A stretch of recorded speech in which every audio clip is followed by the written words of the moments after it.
చిన్నగా ఒత్తి ఎప్పుడన్నా జారిపోతూ ఉంటే దాన్ని సదరడం మా పని. అలాంటి ఒక కార్యక్రమాన్ని చేస్తూ ఉంటాం. కాబట్టి మరి ఆయనకి మాకున్నటువంటి ఒక రిలేషన్ ఒక తెలియకుండా అది ఒక ప్రకృతి ఇచ్చినటువంటి వరంగా భావిస్తాం. మా సంస్థకి కూడా మేము ఏదైతే ఎన్విరాన్మెంట్ పెట్టామో డే 1 నుంచి కూడా మాధవ్, రవీంద్ర వీళ్ళందరూ వాళ్ళ జిల్లాలలో చాలా అద్భుతంగా మా కార్యక్రమాన్ని కూడా ముందుకు తీసుకెళ్తున్నారు. మరి మీ అందరూ కూడా పిల్లలందరూ 10/10 ఇంత పెద్ద కార్యక్రమంలో మార్క్స్ తెచ్చుకొని ఇంత పెద్ద కార్యక్రమంలో పార్టిసిపేట్ అయిన సందర్భంగా అందరూ వెళ్ళాక ఒక మంచి వీలైతే మీకు ఎన్ని ఇయర్స్ ఉన్నాయో అన్ని మొక్కలు నాటండి. పిల్లలు మీకే చెప్తున్నాను, లేదంటే మీరు 10th క్లాస్ అయిపోయింది కాబట్టి 10 ప్లాంట్స్ పెట్టండి. మరి మీ ఆక్సిజన్ని మీరే ప్రొడ్యూస్ చేసుకోండి. మరి అద్భుతమైనటువంటి పర్యావరణాన్ని మీకు మీరే సృష్టించుకోండి. ఎందుకంటే ఆరోగ్యమే మహాభాగ్యం అన్నారు పెద్దలు. మరి అది లేకుంటే మనం ఎవరం కూడా ఏమీ జీవితాన్ని ముందుకు తీసుకెళ్ళలేం. కాబట్టి మరి చివరిగా నేను ఉపన్యాసం ముగించే ముందు పిల్లలు మీరు అందరూ కూడా నేను ఇందాక చెప్పిన 3 విషయాలు లక్ష్యంగా పెట్టుకొని మరి మీరు 10 పనులున్న టైంకి భోజనం చేయడం మర్చిపోవద్దు, 100 పనులున్న సమయానికి నిద్రించడం మర్చిపోవద్దు, 1000 పనులున్న ఆత్మీయులను పలకరించడం మర్చిపోవద్దు, 1,00,000 పనులున్న మీ లక్ష్యాన్ని మర్చిపోవద్దు. Thank you very much.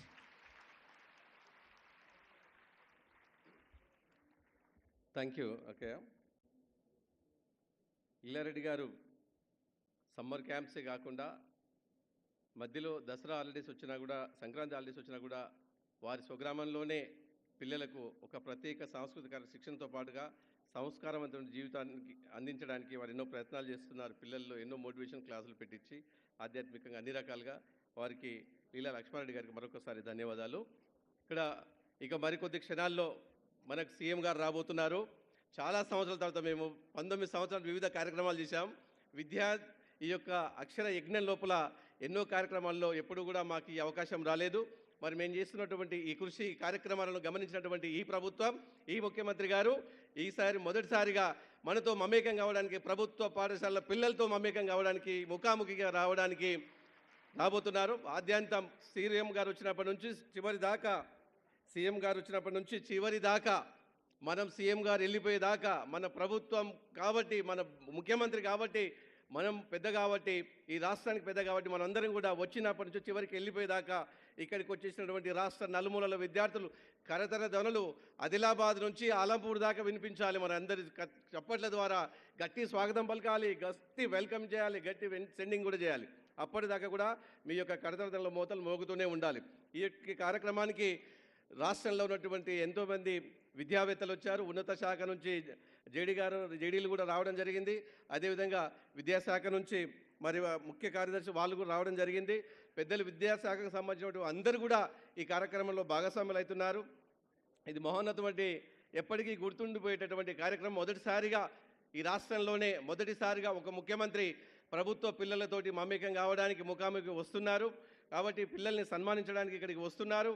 అదేవిధంగా ప్రభుత్వ ఉపాధ్యాయులను మొదటిసారి ఇక్కడ 10/10 తెచ్చినటువంటి ప్రతిభ కలిగిన విద్యార్థులని చూపించడానికి, బ్లెస్సింగ్ చేయడానికి ముఖ్యమంత్రి గారు ఇక్కడికి వస్తున్నారు. ఇలాంటి పిల్లల తల్లిదండ్రులు కూడా సంస్కరిస్తారు. తర్వాత విద్యా కొరకు విద్యాదానం చేస్తున్నటువంటి విద్యాదాతలందరినీ కూడా ఒక్కసారి పేరు పెట్టిన వారు సన్మానిస్తారు. కాబట్టి మనందరం కూడా ఈ కార్యక్రమాన్ని దిగ్విజయంగా ఆనందమైనటువంటి వాతావరణంలో జరుపుకుందాం. నాన్న మీరందరూ కూడా గట్టి చేపడతారు. పైన ఉన్నటువంటి పేరెంట్స్ కూడా మనం అందరం కూడా నిన్న పోలీస్ అకాడమీలో ఎట్లా జరుపుకున్నామో, నిన్న అక్కడక్కడ హబ్లో ఎలా చేసుకున్నామో, అసెంబ్లీలో ఎలా ఉన్నదో అలాంటి కరతన ధ్వనులు ఈ రోజంతా కూడా రవీంద్ర భారతి మారుమోగిపోవాలి. కాబట్టి పైన ఉన్నటువంటి పేరెంట్స్ మీరందరి నుంచి నిన్నటి నుంచి చాలా ఆనంద డోలంలో ఉన్నారు. ఎందుకంటే మీరు కూడా ఊహించేది ఎప్పుడో టీవీలో చూస్తుంటారు అసెంబ్లీని, అలాంటిది ప్రత్యక్షంగా నిన్న అసెంబ్లీ లోపలికి వెళ్ళారు. అది మనకున్నటువంటి నరసింహాచార్యులు ఇచ్చినటువంటి అవకాశం, గవర్నమెంట్ ఇచ్చినటువంటి అవకాశం. అలాగే పోలీస్ అకాడమీ వారికి ప్రత్యేక ధన్యవాదాలు.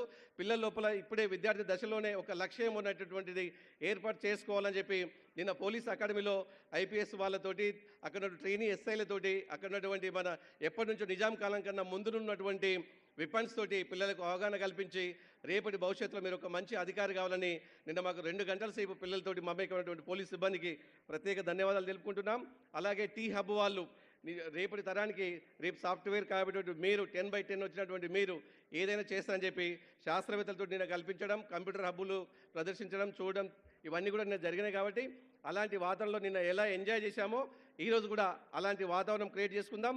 మరోసారి చెప్తున్నాను, మొదటిసారిగా ఒక ముఖ్యమంత్రి ప్రభుత్వ పాఠశాల పిల్లలతోటి కలవడానికి వస్తున్నారు కాబట్టి ఇక్కడ కూర్చున్నటువంటి పిల్లలు, పేరెంట్స్, హెడ్ మాస్టర్ అందరూ కూడా గట్టి చప్పల ద్వారా వారు వచ్చినప్పుడు వారికి ధన్యవాదాలు తెలుపుతూ, ఎందుకంటే ఈ కార్యక్రమానికి వచ్చినందుకు లేచి నిల్చొని చప్పట్లు గట్టిగా సమర్పించవలసిన కోరుతున్నాను. మరికొద్దిసేపట్లో ముఖ్యమంత్రి గారు రాబోతున్నారు.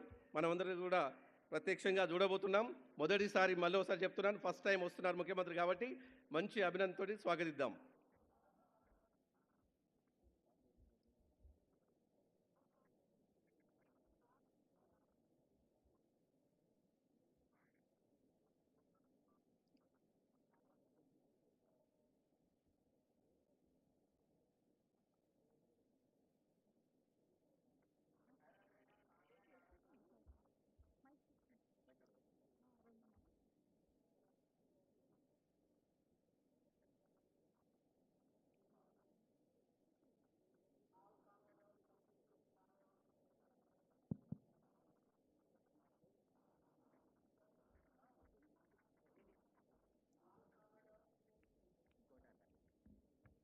గత వారం రోజుల నుంచి సందడి వాతావరణం. మాకు సీఎంఓ ఆఫీస్ నుంచి సార్ ఒక అవకాశం కల్పించగానే అప్పటి నుంచి మాకు ఈ అవకాశం ఆనందం ప్రారంభమైంది. మరి ఎప్పుడెప్పుడు అని గత 10 రోజుల నుంచి మనం అందరం వీక్షిస్తున్నాం, చూస్తున్నాం. ఆ యొక్క క్షణం రానే వచ్చేసింది. మొదటిసారి మరి ముఖ్యమంత్రి మనతోటి ప్రత్యక్షంగా మన ముందు, కళ్ళ ముందు ఉంటారు, సందేశిస్తారు. ఏ దేశం బాగుపడాలన్నా 2 విషయాల్లో ముందుండాలి. ఒకటి ఎడ్యుకేషన్, 2 ఇరిగేషన్. మరి ఎడ్యుకేషన్ విషయంలో ఇంతకుముందే మనం గమనించాం, వారు సమీక్ష చేయడం జరిగింది ఎడ్యుకేషన్ గురించి. అలాగే ఇరిగేషన్, మరి ఇక్కడ జరుపుకున్నటువంటి సంబరం మాత్రం ఎడ్యుకేషన్ గురించే కాబట్టి ముఖ్యమంత్రి గారు ఇక్కడ అద్భుతమైన సందేశం కావచ్చు, వారి ఆలోచన కావచ్చు మనతోటి షేర్ చేసుకున్నటువంటి అవకాశం మన మధ్యలో ఇప్పుడు ఉంది. ఇప్పుడే వచ్చేసారు కాబట్టి మరి కొద్ది క్షణాల్లో వేదికపైకి వస్తున్నారు. ఇక్కడికి ఈ కార్యక్రమంలో భాగస్వాములు కావడానికి గత 15 సంవత్సరాల నుంచి మాతో వందే మాతరంతో మమేకం ఉన్నటువంటి ఐపీఎస్ ఆఫీసర్ సజ్జనార్ కూడా వచ్చారు. వారిని కూడా సభాకార్యక్రమంలో పాల్గొనవలసిన వస్తున్నారు వారు కూడా. అలాగే దేశాయి ప్రకాష్ రెడ్డి గారు, ఈ యొక్క వందే మాతరం ఫౌండేషన్కు త్రిమూర్తులుగా ఉన్నటువంటి మా ఫౌండర్ రవీంద్రరావు గారు. Sir welcome sir. గట్టి చప్పట్ల ద్వారా గౌరవ ముఖ్యమంత్రి వర్యులు సభకు ఆసీనులు రాబోతున్నారు. తెలంగాణ రాజకీయాలలో ఈ పేరు ఒక సంచలనం. పదునైన మాటలతో ప్రత్యర్థులను ఏకీపారడంలో దిట్ట. ఆయన ఏం చేసినా ఒక సంచలనమే. ఎన్నో విమర్శలు సాగిన వారి జీవన ప్రయాణంలో ఎన్నో ఒడిదుడుకులను ధైర్యంగా ఎదుర్కొని ముఖ్యమంత్రి స్థాయి చేరుకోవడానికి వారు నిలువెత్తు నిదర్శనం. ధీరత్వం వారిది, ముఖ్యమంత్రి గారిది. వారికి సాధారణంగా ఆహ్వానం పలుకుతున్నారు.